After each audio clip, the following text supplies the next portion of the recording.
Hello，歡迎大家嚟到 Dinner Tarot 3月份獅子座嘅感情占卜。如果你需要一個針對翻你個人同埋詳盡啲嘅占卜，可以透過左上角嘅聯絡方法同我預約做個占卜嘅。咁我而家就開始講下獅子座3月份嘅感情運勢會係點樣啦。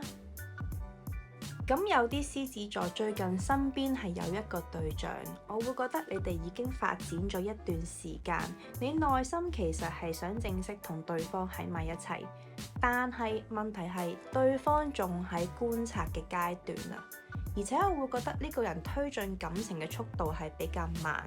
咁佢俾你嘅信號係好曖昧同埋好模糊嘅，你有時會覺得佢係想認真，但係有時咧佢又好似褪後一步。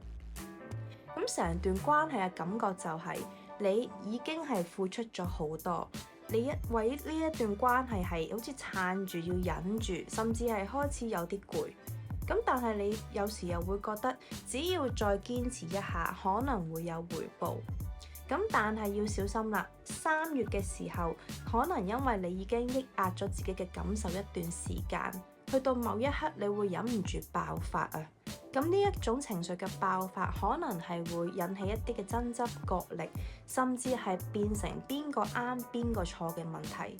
咁所以我會建議唔好急住推進呢一段關係，不如後退一步睇清楚，究竟呢個人係真係想同你發展，定係只係享受俾你追、俾你需要、俾你欣賞呢？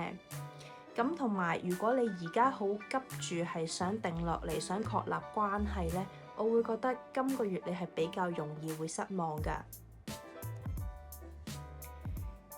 咁另外有啲獅子座今個月嘅情緒係特別敏感嘅，你其實係一個好重感情嘅人，咁但係外表係會比較強同埋有主見，不過你內心其實係會心軟。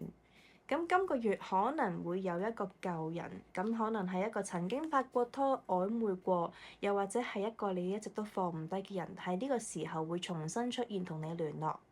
又或者係你開始成日諗翻起對方啊。咁呢個人嘅太陽、月亮上升或者金星星座特別大機會會係水象星座，水象星座可以係雙魚座、巨蟹座或者天蠍座，又或者佢會係一個水象能量比較重嘅人啦，咁可能係比較感性同埋情緒深嘅。